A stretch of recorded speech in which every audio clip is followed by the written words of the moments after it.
জেলখানা থেকে মনে হয় একটা পাপ মোচন হলো জীবনের সব পাপ মোচন। খাবো না, মাথায় দিব।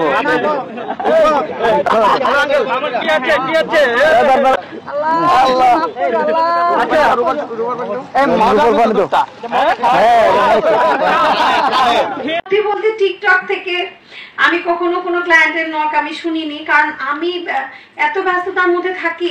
যদি কেউ আমার কাছে আসতে চায় তাহলে প্রপার ফোরামে আসতে হবে, আমার কোর্টে চেম্বারে আসতে হবে।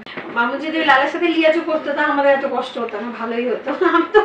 আমি তো বারবারই বলেছি যে আপোষ করে ফেলো তাহলে ঠিক আছে, কিন্তু আমার মক্কেল আমাকে যেটা বলেছে এবং গত সংবাদ সম্মেলন যেটা হয়েছে মামুন সহ আমাদের, তখনও কিন্তু বারবার ও একটা কথা বলেছে যে আমি জেল জরিমানা আমার যাই হোক আমি কিন্তু ওর সাথে আর এক হতে চাই না। তবে মামলাটি যেহেতু চলমান, মামলা সম্পর্কে এটুকুই বলবো, আমরা একটা সুষ্ঠু তদন্ত রিপোর্ট আশা করছি। লায়লার সাথে যদি মামুনের ফ্যামিলি থেকে জামিনের জন্য একটা সমঝোতা হতো তাহলে তো লায়লা এতগুলো আইনজীবী নিয়ে, এত আইনজীবীদের নিয়ে এই মামলা জামিন বিরোধিতা করতে যেত না।